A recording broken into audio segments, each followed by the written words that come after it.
जय हिंद दोस्तों, आप सभी लोगों का हमारे द पढ़ाई करो चैनल में बहुत बहुत स्वागत है। फ्रेंड्स, हमने इसमें मौर्योत्तर काल ख़त्म कर लिया था। ठीक है, सुंग वगैरह सब जो है, सुंग वंश, कुषाण वंश, ये सब हमने देखा था। तो आज जो हमारा वीडियो नंबर है आपका 6, ठीक है, short notes number, Ramsharan Sharma sir का जो है, जो इंडिया के नंबर 1 प्राचीन भारत का बुक जाना जाता है आपका रामशरण शर्मा। तो इन्हीं का जो है हम शॉर्ट नोट्स के रूप में हम देखेंगे। तो चलिए हम स्टार्ट करते हैं। आज हमारा शुरुआत होगा गुप्त काल से। तो गुप्त काल की बात करें तो 319 से 550 जो है ईस्वी तक ये चला था गुप्त काल। श्री गुप्त इसके संस्थापक हो गए, जो 240 से 280 एडी तक थे। वहीं प्रभावती गुप्त का जो है पूना ताम्र अभिलेख में इसका उल्लेख मिलता है। प्रभावती गुप्त के पूना ताम्र अभिलेख में श्री गुप्त का अभिलेख मिलता है। चीनी यात्री इत्सिंग के हिसाब से क्या था कि पाटलिपुत्र में जो है मंदिर का निर्माण गुप्तों ने ही शुरुआत किया था। ठीक है, आपका जो है चीन यात्री इत्सिंग का कहना है कि पाटलिपुत्र में जो मंदिर का निर्माण है वो करवाया था श्री गुप्त ने। इसने महाराज की उपाधि धारण की थी। ऐसे तो हम जानते हैं कि मंदिर का जो निर्माण है वो गुप्त काल से ही शुरुआत हुआ था, लेकिन चीनी यात्री इत्सिंग का कहना है कि पाटलिपुत्र में जो मंदिर का निर्माण श्री गुप्त ने करवाया था और महाराज की उपाधि किसने धारण की थी, तो ये श्री गुप्त ने ही की थी, महाराज की उपाधि। तो महाराज उस समय जो है सामंतों की उपाधि होती थी, जो सामंत होते थे उनकी उपाधियां होती थी महाराज। अब दूसरे नंबर पे आते हैं घटोत्कच। तो घटोत्कच का अगर हम बात करें तो 280 से 319 एडी तक। ठीक है, तो घटोत्कच कोई खास इसके बारे में नहीं है क्योंकि इन्होंने कोई खास काम नहीं किया। अब चंद्रगुप्त प्रथम जो वास्तविक संस्थापक माने जाते हैं गुप्त काल का, उनका कार्यकाल रहा है आपका 319 से लेकर 335 एडी तक, और इन्होंने जो है महाराज धीराज की उपाधि, श्री गुप्त ने महाराज की उपाधि धारण की, लेकिन चंद्रगुप्त प्रथम ने महाराज धीराज की उपाधि धारण की। और ये जो है लिच्छवी राजकुमारी कुमार देवी से शादी कर लेते हैं, या कुमारी देवी या कुमार देवी, ठीक है, उनसे विवाह करते हैं। और ये राजा रानी प्रकार का जो सिक्का है, इन्होंने क्या किया था, चंद्रगुप्त प्रथम ने राजा रानी प्रकार के सिक्के, विवाह प्रकार के सिक्के और श्री सिक्के चलाए थे चंद्रगुप्त प्रथम ने। और अपने पुत्र को जो है समुद्रगुप्त के पक्ष में सिंहासन छोड़ दिया था। ठीक है, ये क्या किए थे, अपने पुत्र समुद्रगुप्त के पक्ष के लिए जो है सिंहासन छोड़ दिए थे। अब समुद्रगुप्त की बात करें तो 335 से 375 एडी तक है। इस वंश का सबसे महान शासक समुद्रगुप्त को माना जाता है सबसे महान शासक। और वास्तविक शासक संस्थापक की बात करें तो वो चंद्रगुप्त प्रथम, और महान शासक की बात करें तो समुद्रगुप्त। उपाधि इनको क्या क्या मिली है, तो लिच्छवी दौहित्र कहा जाता है, धरणी बंध कहा जाता है। इसकी जानकारी आपको हरिसेन की प्रयाग प्रशस्ति से मिली थी। समुद्रगुप्त के बारे में जो जानकारी है ये हरिसेन की प्रयाग प्रशस्ति से मिलती है। हरिसेन समुद्रगुप्त का महासंधि विग्रहक था। हरिसेन क्या था, समुद्रगुप्त का जो है महासंधि विग्रहक था। और ये प्रशस्ति चंपू शैली में लिखी गई है। जो समुद्रगुप्त के लिए जो प्रयाग प्रशस्ति है वो चंपू शैली में लिखी गई है। इसमें क्या है कि उत्तर भारत के 9 शासक को इसने पराजित किया था। ठीक है, उत्तर भारत के 9 शासक को इन्होंने पराजित किया था। और उत्तर भारत में समुद्रगुप्त ने प्रसदोरहन यानी समूल नाश करने की नीति को अपनाया था। ठीक है, जब उन्होंने उत्तर भारत में 9 शासकों को पराजित किया था तो फिर उसको जो है क्या बोलते हैं, उसको जो है इन्होंने मतलब पहले से इनकी नीति थी कि उत्तर भारत में समुद्रगुप्त जो है समूल नाश करने की नीति अपनाए थे। उसी के तहत उत्तर भारत में 9 शासक को पराजित किया। और दक्षिण भारत में बात करें तो 12 शासक को पराजित किया, लेकिन उनका जो है क्या है, ग्रहण मोक्षानुगृह की नीति को अपनाई, यानी कर लेके छोड़ दिया जाता था। जिसको दक्षिण भारत के तरफ जिसको भी वो पराजित करते थे उन्होंने वहां ग्रहणों मोक्षानुगृह यानी कि उससे टैक्स ले लिया गया और उसको अपना राज्य जो है उसको दे दिया जाता था। ये 12 शासकों के साथ किया, लेकिन 9 शासक के साथ जो अपनाया था उसको उसका राज्य नहीं अपनाया और उसको पूरे तरीके से नाश कर दिया। तो इसमें शको, कुषाणों, इंडो ग्रीक, कामरूप प्रदेश, ठीक है, राज्य को नाश नहीं करता था, शासक को बस हटा देता था। तो इसने शको, कुषाणों, इंडो ग्रीक, कामरूप प्रदेश यानी असम, नेपाल, राजस्थान व हरियाणा के गणराज्य को पराजित किया। ठीक है, इसने जो है शको हो गया, कुषाणों, इंडो ग्रीक, कामरूप प्रदेश, नेपाल, राजस्थान, हरियाणा, उसके गणराज्य को पराजित किया था। शकों को तो जीतने वाले यही है, ठीक है, शुक्रादित्य। और आपका कुषाण हो गए, इंडो ग्रीक, कामरूप प्रदेश, नेपाल, राजस्थान, हरियाणा, ये सबको जो है ये पराजित किया था। 6 प्रकार के इन्होंने सिक्के चलवाए थे समुद्रगुप्त ने। गरुड़ सिक्के जो थे वो सबसे प्रसिद्ध थे।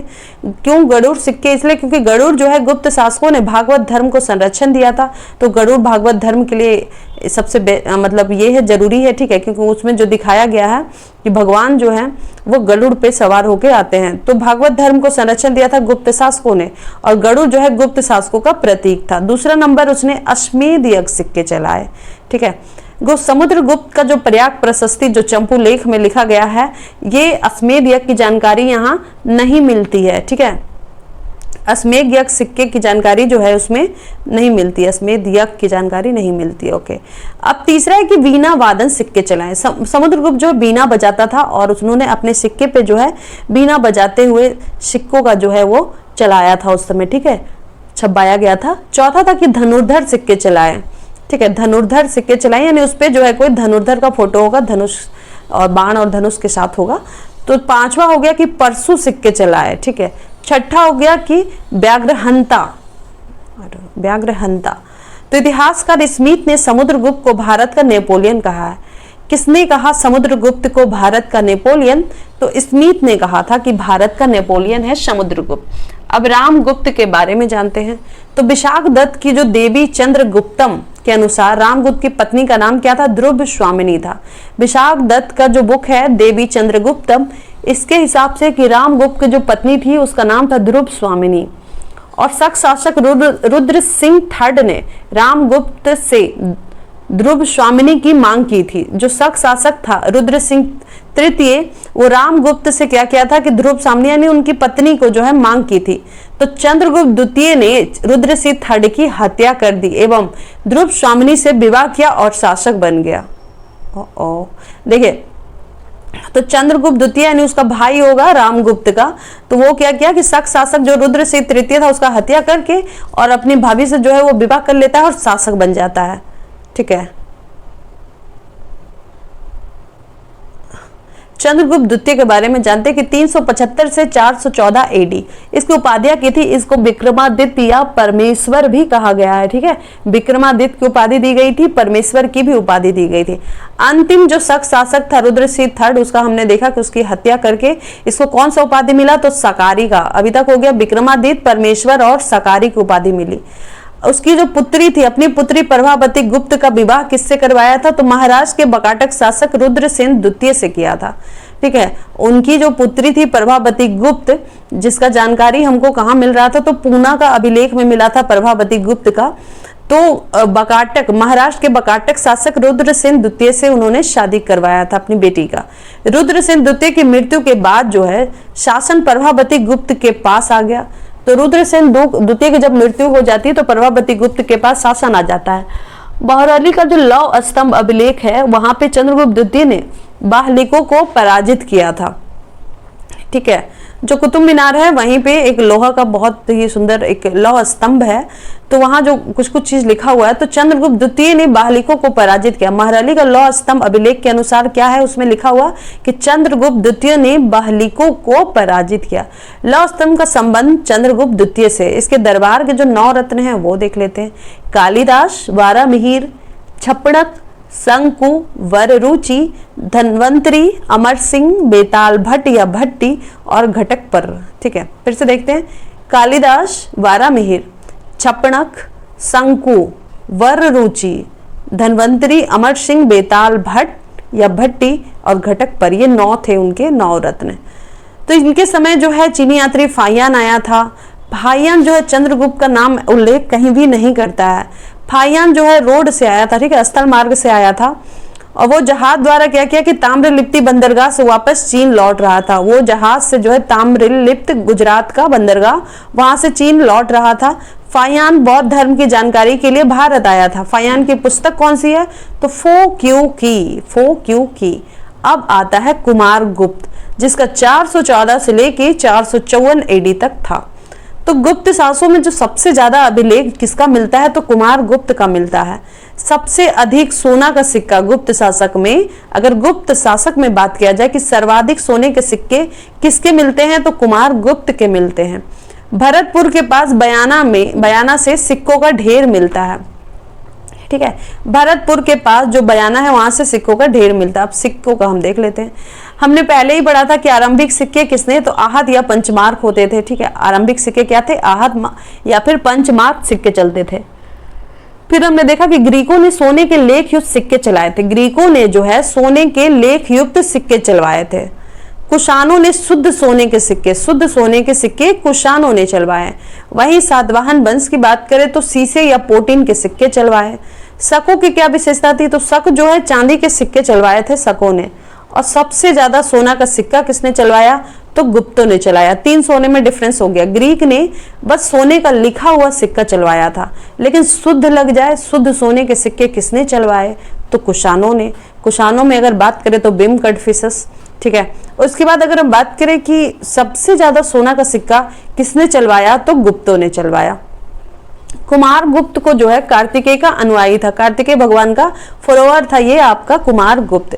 तो कुमार गुप्त ने मयूर शैली के सिक्के चलवाए। जो चीनी यात्री थे हेनशांग, इनके हिसाब से कि शक्रादित्य ने नालंदा महाविद्यालय का निर्माण करवाया।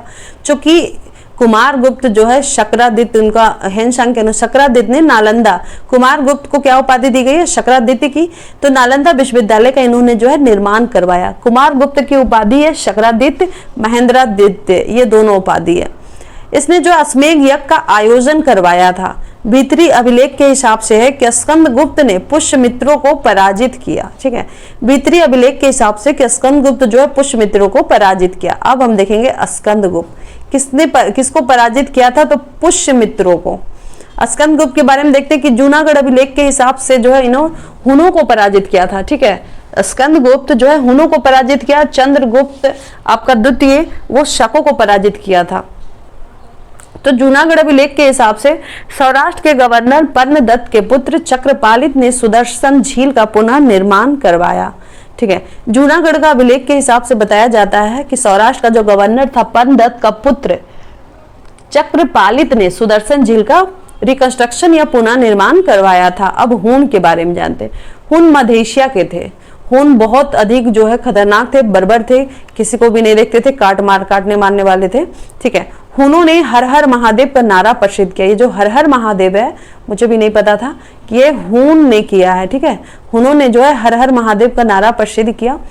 तिगिन, तोरमान, मिहिरकुल। ठीक है, तिगिन, तोरमान, मिहिरकुल, तो ये भगवान शिव का अनुयायी था। ये तीनों तिगिन, तोरमान और मिहिरकुल। इसने कोटा के पास बारडोली में शिव मंदिर का निर्माण कराया। राजस्थान के कोटा के पास बारडोली है, वहां पे इसने शिव मंदिर का निर्माण करवाया। अब सुदर्शन झील को जानना बहुत जरूरी है कि किसने किसने क्या करवाया। ठीक है, तो पहला तो है कि चंद्रगुप्त मौर्य ने निर्माण करवाया था, फिर अशोक उसको जो है पुनः निर्माण कराया, फिर रुद्रदामन भी पुनः निर्माण करवाया, फिर स्कंदगुप्त भी पुनः निर्माण करवाया। ठीक है, तो इसका जो हो गया, ये हो गया 1 2 3 4। ठीक है, 4 हुआ।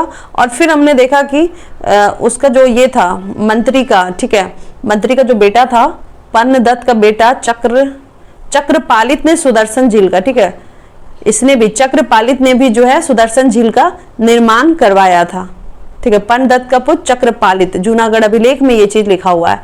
तो सौराष्ट्र का गवर्नर कौन था, तो जूनागढ़ के हिसाब से पुष्यगुप्त था, तुषाशप था और सुविशाख था। ठीक है, चलिए अब हम आगे देखते हैं कि मौर्यकालीन शासकों ने जन कल्याणकारी कार्यों के तहत सुदर्शन झील का निर्माण एवं पुनः निर्माण करवाया तथा सिंचाई व्यवस्था को विकसित किया। मौर्यकालीन ने जन कल्याणकारी कार्यों के तहत अशोक ने जो है नहरों का निर्माण करवाया था।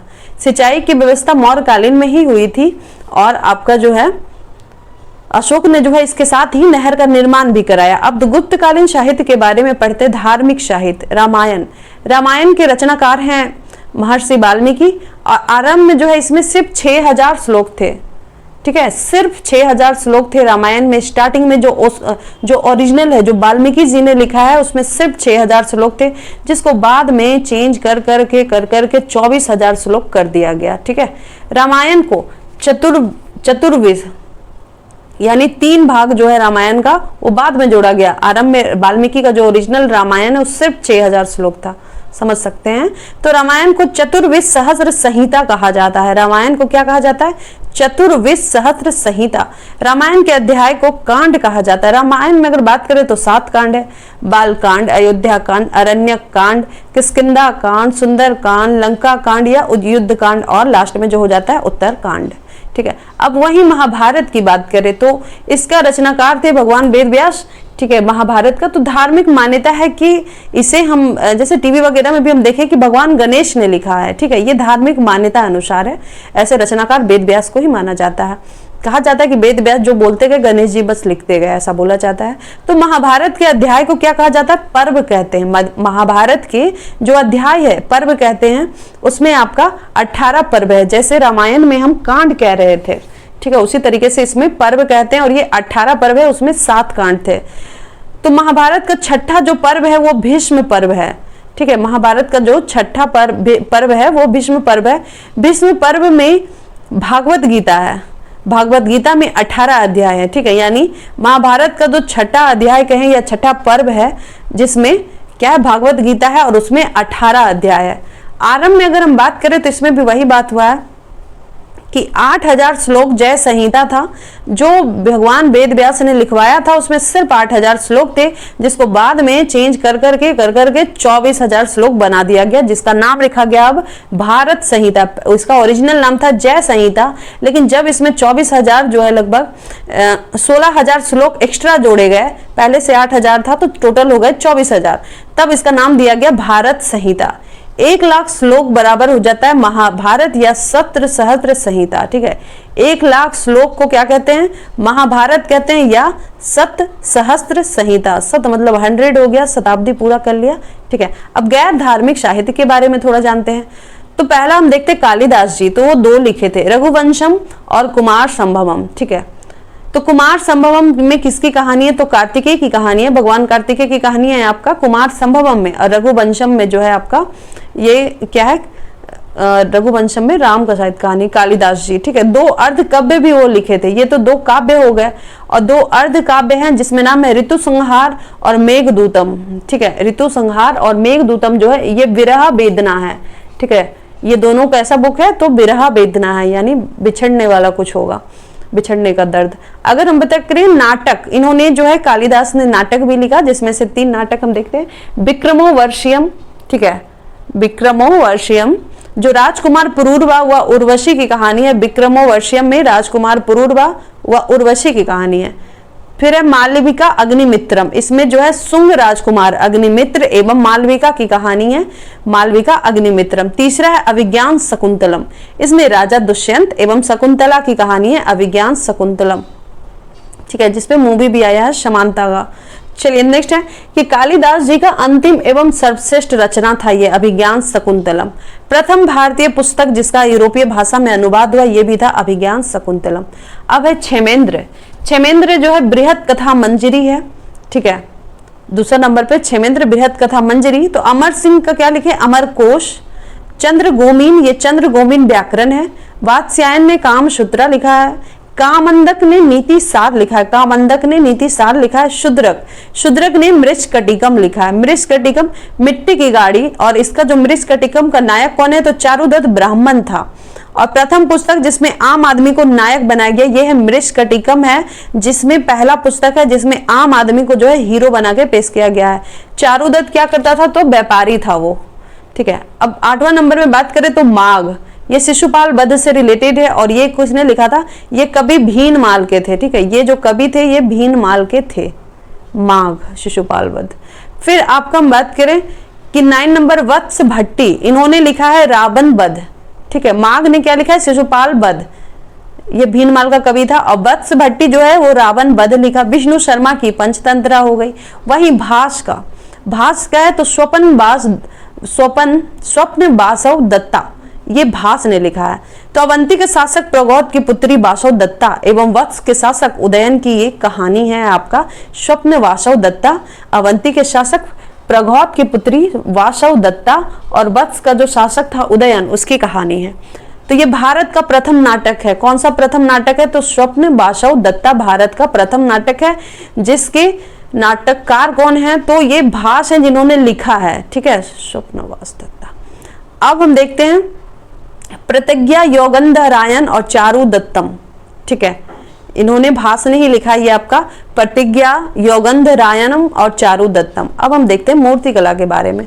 तो गुप्त कालीन की जो मूर्तियां थी, मौर्योत्तर कालीन मूर्तियां जितनी सुंदर तो नहीं थी, लेकिन उसमें जो है नग्नता का अभाव था, यानी मूर्तियां जो है मतलब नग्न नहीं थी, ठीक है, वो ठीक थी। तो उस समय जो है अर्धनारीश्वर की मूर्ति मिली है गुप्त कालीन का, हरिहर की मूर्ति मिली है, मकर वाहिनी गंगा की मूर्ति मिली है, कुर्म वाहिनी यमुना की मिली है, त्रिदेव की मूर्तियां बनना उस समय जो किस किस चीज का आरंभ हो गया था, उस समय अर्धनारीश्वर, ठीक है, शंकर जी को कहते हैं अर्धनारीश्वर, तो शंकर पार्वती, तो अर्धनारीश्वर की मूर्ति उस समय बनना शुरू हुआ, हरिहर की मूर्ति बनना शुरू हुआ, मकर वाहिनी गंगा की मूर्ति, कुमार वाहिनी यमुना की, त्रिदेव की मूर्ति उसी समय से बनना शुरू हो गया।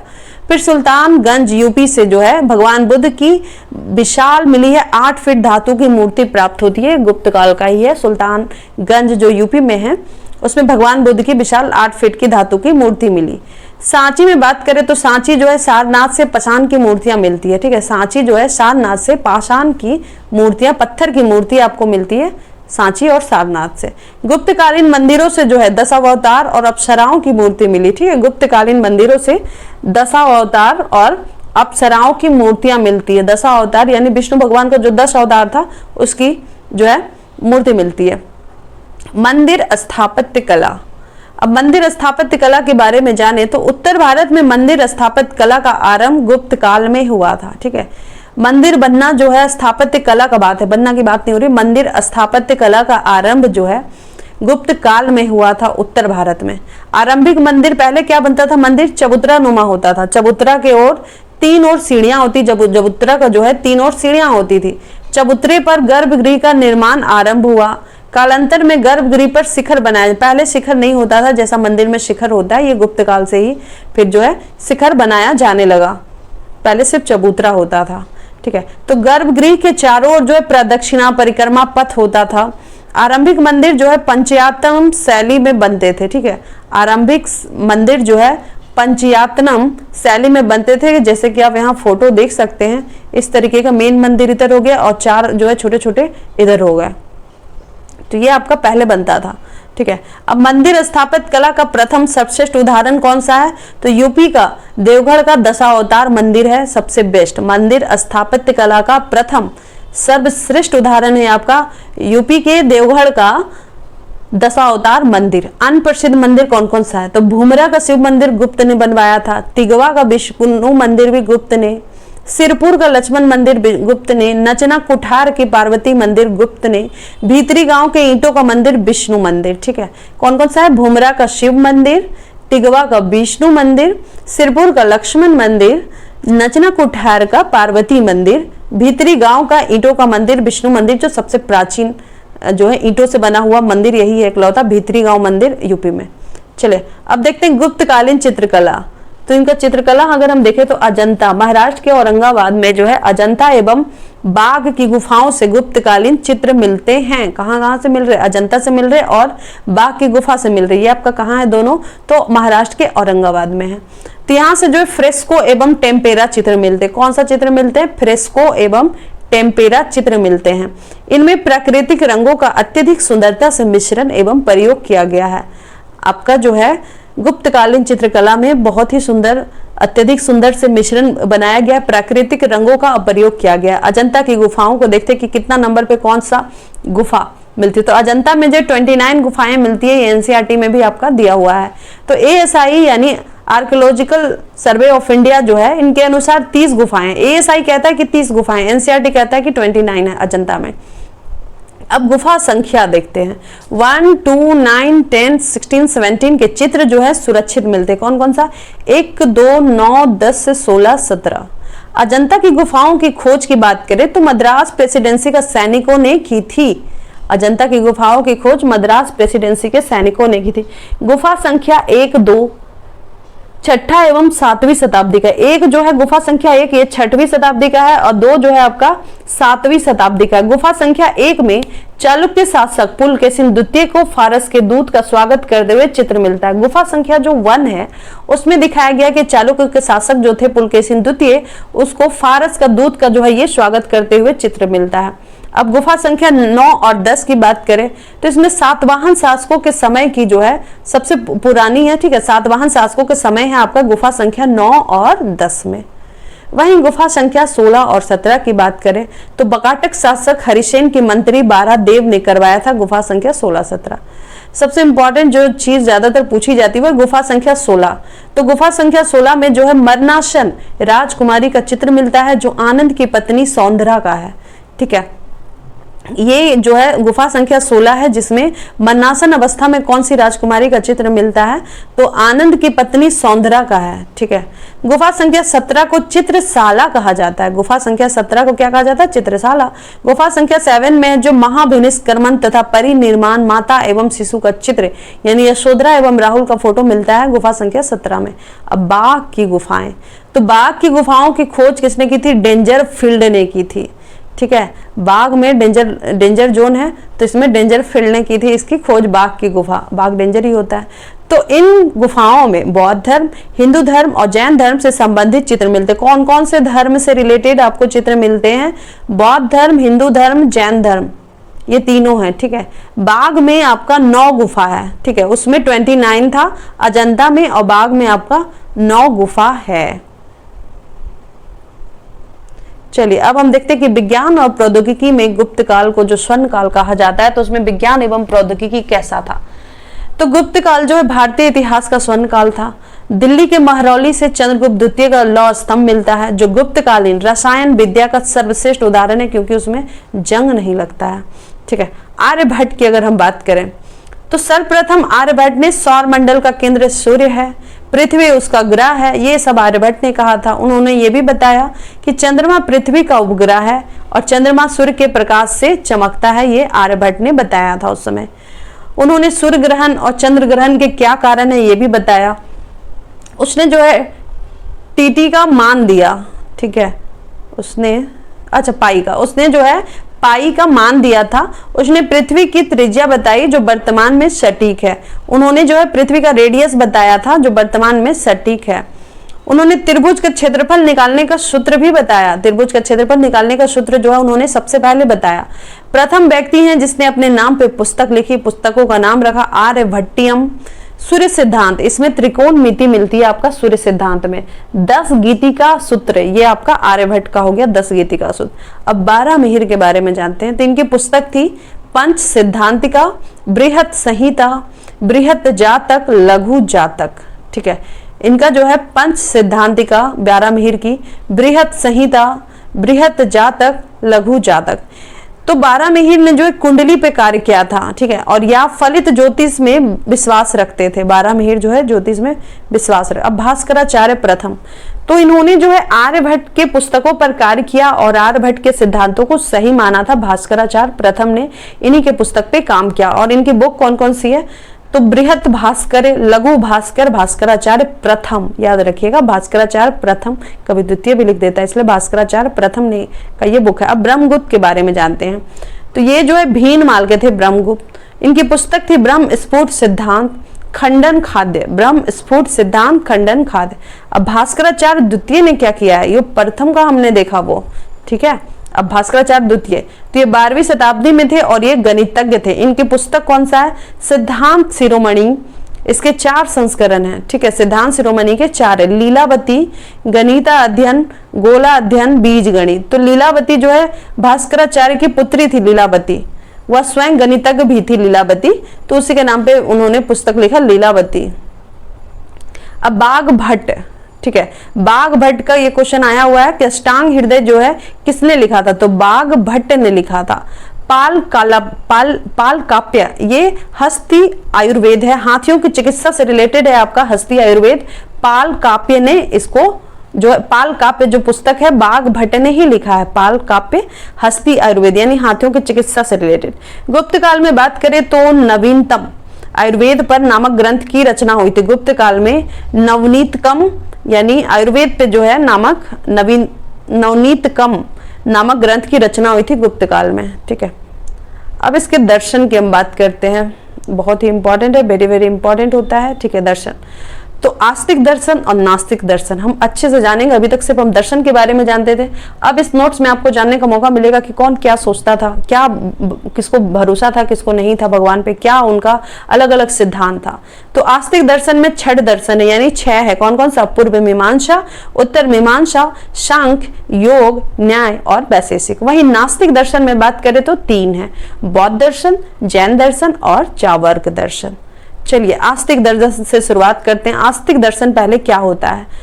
तो वे दर्शन जो वेदों को नित्य एवं प्रमाणिक मानते हैं, है ना। आस्तिक दर्शन में वो दर्शन आते हैं, वो फिलोसफर आते हैं, या वो फिलोसफी होती है जो वेदों को जो माना जाता है कि नहीं ये सर्टिफाइड है, वेद गलत नहीं है, ये चीज है जो आस्तिक दर्शन हो गया। नास्तिक दर्शन क्या होगा?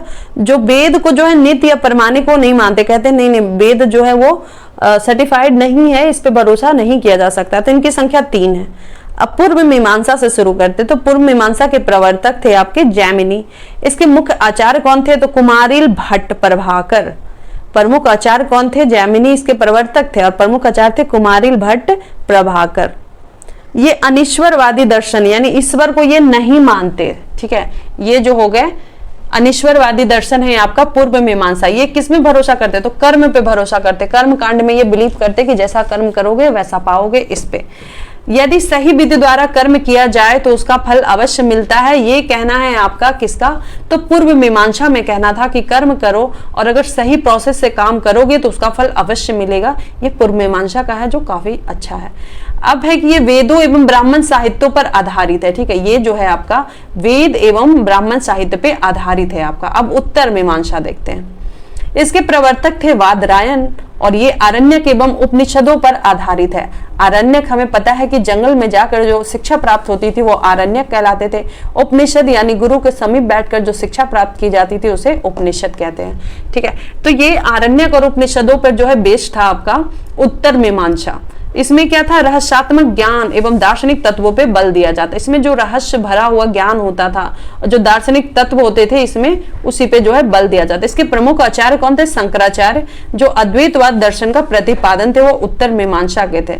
शंकर निर्गुण निराकार निर्वचनीय ब्रह्मा को ये मानते थे। ये किसको मानते थे? तो शंकर निर्गुण निराकार निर्वचनीय ब्रह्मा को मानते थे। शंकर के अनुसार यानी शंकराचार्य के अनुसार ब्रह्म सत्य एवं जगत मिथ्या है। शंकराचार्य का मानना था कि ब्रह्मा ही सत्य है और जगत जो है ये झूठ है, मिथ्या है। शंकराचार्य ब्रह्म एवं जगत में सजातीय, विजातीय व स्वगत भेद को मानते नहीं, स्वीकार नहीं करते थे, ठीक है। शंकराचार्य जो है ब्रह्म एवं जगत में जो है सजातीय, विजातीय, स्वगत भेदभाव को ये जो है स्वीकार नहीं करते थे कि ये सजातीय है, ये विजातीय है, ये सबको ये नहीं मानते थे। माया के कारण हमें जगत का आभास होता है, ये शंकराचार्य का कथन है कि माया के कारण ही है जो हमें जगत का आभास होता है। सही बात है। शंकराचार्य के अनुसार ब्रह्मा जो है सच्चिदानंद यानी सत्य चित आनंद यानी सच्ची में चेतना है, ठीक है। तो ये जो आपका है शंकराचार्य के अनुसार जो है ब्रह्मा सच्चिदानंद है, ठीक है। अब दूसरा हो गए रामानुजाचार्य। तो रामानुजाचार्य ने विशिष्ट अद्वैतवाद दर्शन का प्रतिपादन किया, और रामानुजाचार्य जो है ब्रह्म एवं जगत में सजातीय और विजातीय भेद को अस्वीकार करते हैं लेकिन स्वगत भेद को मानते हैं, इसलिए उनके दर्शन को विशिष्ट अद्वैतवाद कहा जाता है। रामानुजाचार्य का जो है विशिष्ट अद्वैतवाद कहा जाता है क्योंकि वो सजातीय विजातियों को भले अस्वीकार करते हैं लेकिन स्वगत भेद को मानते हैं। रामानुज ने भक्ति की अवधारणा पर बल दिया था रामानुजाचार्य ने। अब तीसरा है माधवाचार्य, ये द्वैतवाद को मानते थे, ठीक है। निम्बकाचार्य द्वैत अद्वैतवाद, निम्बकाचार्य द्वैत अद्वैतवाद, माधवाचार्य द्वैतवाद, बल्लवाचार्य शुद्ध अद्वैतवाद, ठीक है। बल्लवाचार्य जो शुद्ध अद्वैतवाद। तो ये याद रखिएगा कौन द्वैतवाद है कौन अद्वैतवाद है, ये सारा चीज याद रखने वाली चीज है, ये सब क्वेश्चन आता ही है पेपर में। सांख्य की हम बात करें तो सांख्य का जो संधि विच्छेद है शाम जो ख्या यानी सम्यक ज्ञान सांख्य। प्रतिपादक कौन थे सांख्य के? तो कपिल मुनि थे। वे द्वैतवादी दर्शन थे यानी पुरुष एवं प्रकृति को जो है ये मानते थे। आपका कपिल मुनि पुरुष एवं प्रकृति को, वो विकासवादी दर्शन है, ठीक है। ये जो है आपका क्या नाम है, सांख्य दर्शन, ये विकासवादी दर्शन है और ये अनीश्वरवादी है, ईश्वर को नहीं मानता था ये लोग, ठीक है।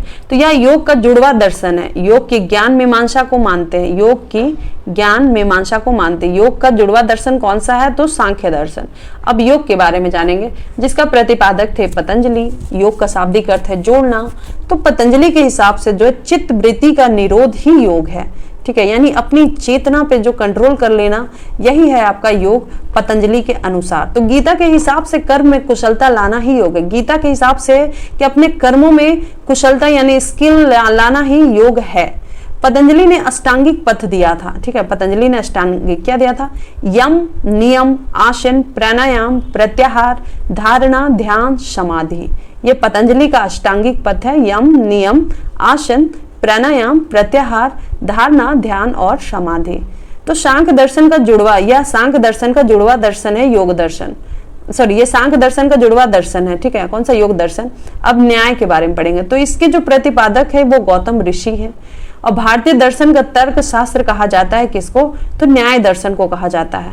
ये अपनी ज्ञान मीमांसा के लिए प्रसिद्ध है। ज्ञान प्राप्ति के इन्होंने 4 साधन बताए गौतम ऋषि ने, क्या क्या, प्रत्यक्ष, अनुमान, उपमान और शब्द। प्रत्यक्ष, अनुमान, उपमान और शब्द। न्याय दर्शन जो है ईश्वर के लिए प्रमाण देता है, या वैशेषिक दर्शन का जुड़वा दर्शन है। न्याय दर्शन जो है वैशेषिक दर्शन का जुड़वा दर्शन। वैशेषिक दर्शन की बात करें तो प्रतिपादक है कनाद या उलुक, ठीक है, वैशेषिक के 2 कनाद या उन्हीं को उलुक कहा जाता था। इसे औलुक के दर्शन भी कहा जाता है, वैशेषिक दर्शन को औलुक के दर्शन भी कहा जाता है। परमाणुवाद का सिद्धांत जो है इन वैशेषिक दर्शन से ही प्राप्त होता है। अब चावर्क, चावर्क क्या था, तो इसके प्रतिपादक थे बृहस्पति। तो बृहस्पति ने दानवों को जो है भ्रमित करने के लिए इस दर्शन का प्रतिपादन किए थे। ऐसा कहा जा रहा है कि बृहस्पति ने जो है दानव को जो है दिग्भ्रमित करने के लिए, उसको जो मतलब भ्रमित करने के लिए, इल्यूजन क्रिएट करने के लिए जो है दर्शन का प्रतिपादन किए। इसे लोकायत दर्शन भी कहा जाता है, ठीक है। इसको क्या कहते हैं, तो लोकायत दर्शन कहते हैं चावर्क को। ये ईश्वर को नहीं मानते थे, चावर्क जो है ईश्वर को नहीं मानते थे। ये कर्म फल सिद्धांत और पुनर्जन्म को भी नहीं मानता था। ये लोग जो है कर्म को भी नहीं मानता था और ना ही पुनर्जन्म को।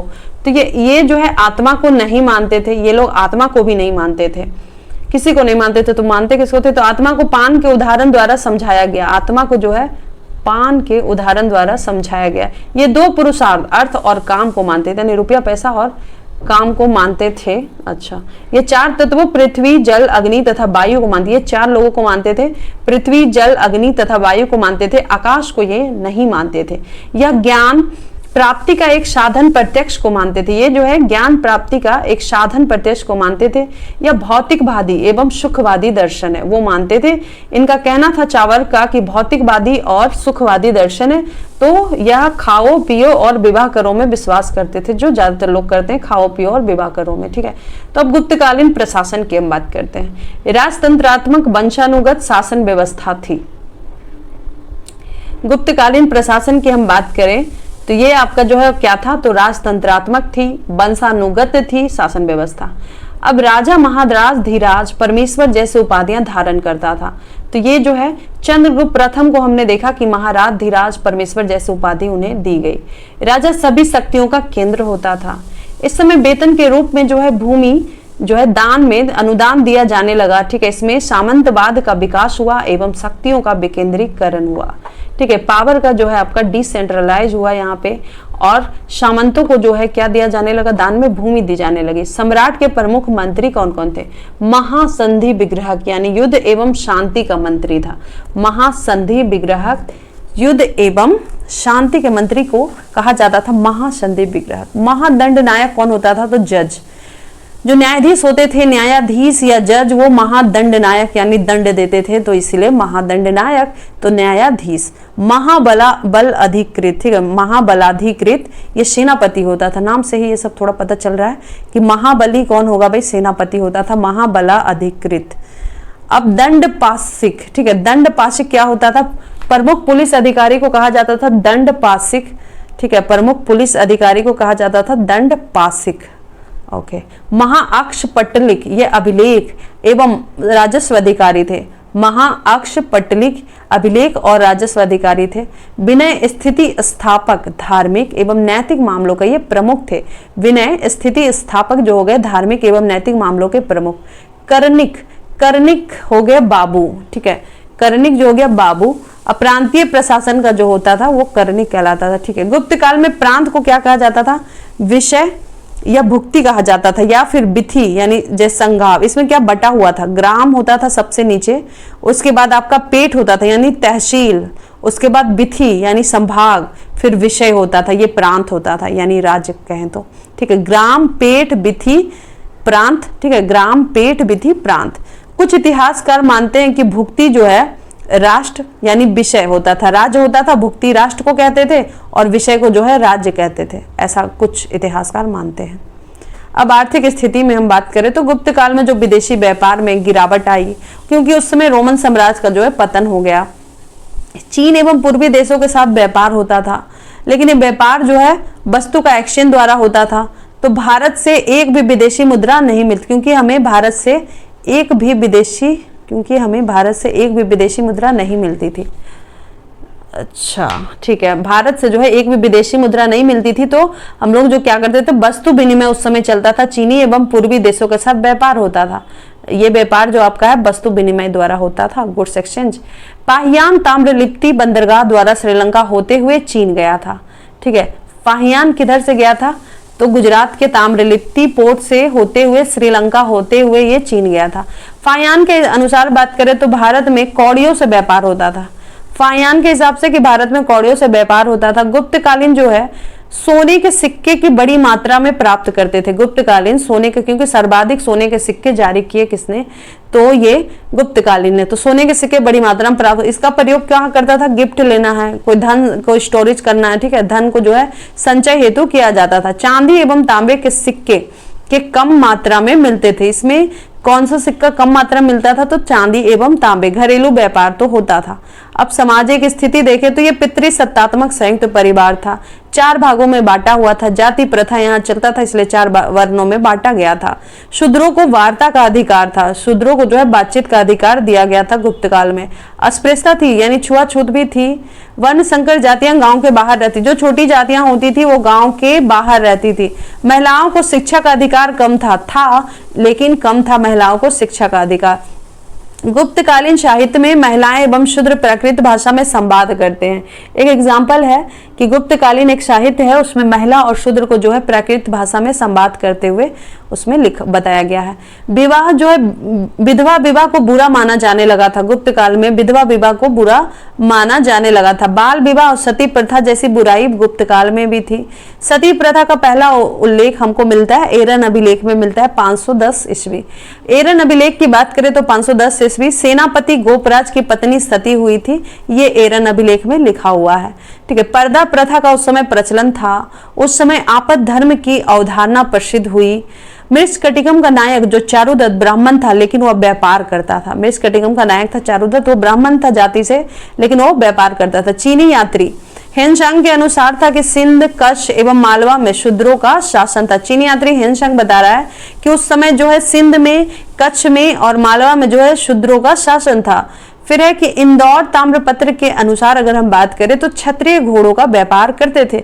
जो राजपूत थे वो क्षत्रिय जो थे वो घोड़ों का व्यापार करते थे इंदौर ताम्रपत्र के हिसाब से। और गुप्त काल में जो है कली वजय की अवधारणा विकसित हुई। कली वजय, वेश्यावृत्ति का प्रचलन था। जो वृद्ध वेश्या थी उसको कुट्टिनी कहा जाता था, है ना। गुप्त काल में वृद्ध वेश्याओं को कुट्टिनी कहा जाता था। उस समय वेश्यावृत्ति का प्रचलन था। अब धार्मिक स्थिति देखते हैं। गुप्त शासकों ने भागवत धर्म को संरक्षण दिया था, लेकिन गुप्त शासक जो है सब सहिष्णु थे, ठीक है। भागवत धर्म को इन्होंने दिया था, लेकिन ये सहिष्णु थे। तो समुद्रगुप्त ने श्रीलंका के शासक मेघवर्धन को बोध गया में बिहार बनाने की अनुमति दी थी। ये जो मंदिर बना हुआ है बोध गया का, तो समुद्रगुप्त जो है श्रीलंका का शासक था। मेघवर्मन आकर बोध गया में मंदिर बनाया था, बोध गया का मंदिर, तो समुद्रगुप्त ने ही जो है अनुमति दी थी। चंद्रगुप्त द्वितीय का जो है महासंघी विग्रह वीरसेन भगवान शिव का अनुयायी था। यानी चंद्रगुप्त द्वितीय का जो महासंधि विग्रह, युद्ध और शांति का जो मंत्री वीरसेन था, वो आपका जो है भगवान शिव का वो भक्त था। उसने उदयगिरी के शिव मंदिर को बड़ा दान दिया था, और यही जो है वीरसेन ये उदयगिरी के शिव मंदिर को बड़ा दान दिया था। गुप्त काल में भागवत धर्म के साथ साथ शैव धर्म, शाक्त धर्म, जैन, बौद्ध धर्मों का विकास हुआ। गुप्त काल में भागवत धर्म के साथ साथ तो है शैव धर्म, शाक्त धर्म, जैन धर्म, बौद्ध धर्म का विकास हुआ। इस काल में हम बात करें तो हरिहर की मूर्ति, अर्धनारीश्वर की मूर्ति, कुर्म वाहिनी यमुना, मकर वाहिनी गंगा, त्रिदेव, एक मुखी शिवलिंग, चतुर्मुखी शिवलिंग की मूर्तियां बनना यहाँ से शुरुआत हुई। षड दर्शन का विकास भी इसी समय में हुआ। तो होप सो गाइस, आज हम यहीं तक रहने देते हैं। होप सो आपको मेरा वीडियो अच्छा लगा हो। जय हिंद, जय भारत।